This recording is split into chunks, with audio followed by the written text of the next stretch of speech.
जहाँ साहाय्य करने कथा आम कृषि मंत्री अच्छा प्रमुख शासन सचिव अच्छा एमने करें पाढ़ी बाबू आप प्रमोट करूना ना खाली महाराज करेंगे कहीं करेंगे ये आणिकी देखते शो होता आप आज आनिले ना ना प्रोडक्शन एवं ना आसीगला तो गोटे दिन तो पठे पारि था आप भाविले बोधे मुझे ये पठेबी समस्त को देवाई पड़ो कर भी चाष जमी अच्छी अंतर्भुक्त आगु कर सामिल करा जाई पारी जे 31,695 जन सहरांचल चाषी सहर भितर रोचते एणु आम सरकार सीएम किसान योजना हिताधिकारी मानकर पिला मान को आम साहाय्य करने शिक्षा वर्ष 13,923 जन छात्र छात्री को कृषि विद्यानिधि योजना रे कृषि हो आनुषंगिक नर्सिंग हो डिप्लोमा हो आईटीआई हो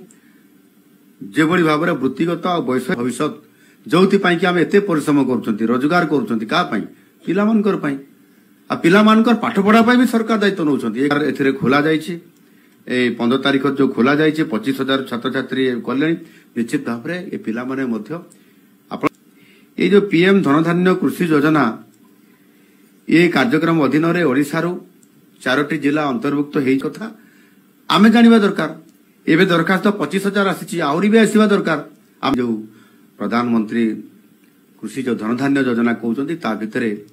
अधिक सुविधा सुजोग सहित डाली उत्पादन रे आमर आत्मनिर्भरशीलता को उन्नत करने